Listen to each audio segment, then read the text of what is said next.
दोस्तों, क्या दुनिया एक ऐसे महायुद्ध की दहलीज पर खड़ी है जहां से वापसी का कोई रास्ता नहीं? आज हॉर्मुज की लहरों से जो खबरें आ रही हैं, उन्होंने पूरी दुनिया की धड़कनें रोक दी हैं। एक तरफ खाड़ी देशों की हालत इतनी खराब हो चुकी है कि उनकी अर्थव्यवस्थाएं ढहने की कगार पर हैं और पेट्रोल गैस की किल्लत ने तो पूरी दुनिया का चक्का जाम कर दिया है। जबकि दूसरी तरफ दुनिया की सबसे बड़ी सैन्य शक्ति कहा जाने वाला अमेरिका आज असहाय खड़ा है।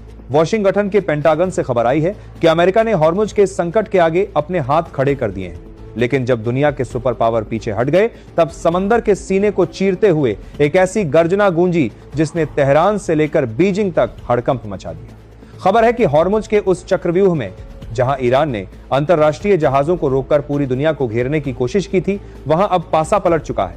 ईरान जिसे अपनी सबसे बड़ी जीत समझ रहा था, आज वो खुद अपने ही जाल में फंस गया है। जी हां, आपने सही सुना। जब कूटनीति विफल हुई और अमेरिका ने हार मान ली, तब भारत के समुद्री सम्राट INS विक्रांत ने अकेले हॉर्मुज के मुहाने पर मोर्चा संभाल लिया। लेकिन कहानी यहां खत्म नहीं होती। भारत ने अपना सबसे बड़ा दांव चल दिया है। भारत के दो और महाबली INS विक्रमादित्य और दुश्मनों का काल INS त्रिकंद भी ओमान की खाड़ी के लिए रवाना हो चुके हैं। आज की इस एक्सक्लूसिव रिपोर्ट में हम उस सीक्रेट मिशन का खुलासा करेंगे जिसने वॉशिंगटन को हैरान और ईरान को परेशान कर दिया है। क्या अकेले विक्रांत ने ईरान की पूरी नौसेना को पीछे हटने पर मजबूर कर दिया? आखिर क्यों खाड़ी देशों की किस्मत अब नई दिल्ली के हाथों में है? तैयार हो जाइए, क्योंकि अगले कुछ मिनटों में आप भारत के उस प्रचंड प्रहार को देखेंगे जो भूगोल की लकीरें और इतिहास के पन्ने दोनों बदलने वाला है।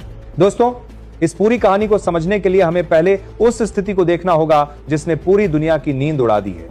2026 की शुरुआत के साथ ही खाड़ी देशों की स्थिति इतनी नाजुक हो गई है जिसकी कल्पना किसी ने नहीं की थी।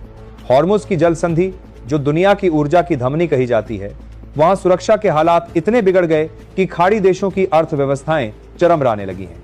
तेल के कुएं शांत पड़ने लगे हैं, क्योंकि जहाजों को वहां से गुजरने की सुरक्षा गारंटी देने वाला कोई नहीं बचा। लेकिन सबसे ज्यादा चौंकाने वाली खबर वॉशिंगटन से आई। दशकों तक समंदर का पुलिसकर्मी कहलाने वाला अमेरिका, जिसने हॉर्मुज और लाल सागर में अपने दर्जनों युद्धपोत तैनात कर रखे थे, उसने अचानक अपने कदम पीछे खींचने का संकेत दे दिया है। अंतर्राष्ट्रीय विश्लेषक इसे अमेरिका की रणनीतिक विफलता कह रहे हैं। अरबों डॉलर खर्च करने और कई कैरियर स्ट्राइक ग्रुप तैनात करने के बावजूद अमेरिका वहां व्यापारिक जहाजों को वो सुरक्षा और भरोसा नहीं दे पाया जो एक वैश्विक व्यवस्था के लिए जरूरी है। खाड़ी देशों के सुल्तान और वहां की सरकारें आज हैरान हैं। जिन पश्चिमी शक्तियों पर उन्होंने दशकों तक भरोसा किया, संकट की इस घड़ी में उन्होंने हस्तक्षेप न करने की नीति अपना ली है। हॉर्मुज की उस संकरी गली में ईरान का प्रभाव इतना बढ़ गया कि अंतरराष्ट्रीय जहाजों को घेरकर उन्हें रोकने की घटनाएं आम हो गईं। पूरी दुनिया में पेट्रोल डीजल की कीमतें आसमान छूने लगी।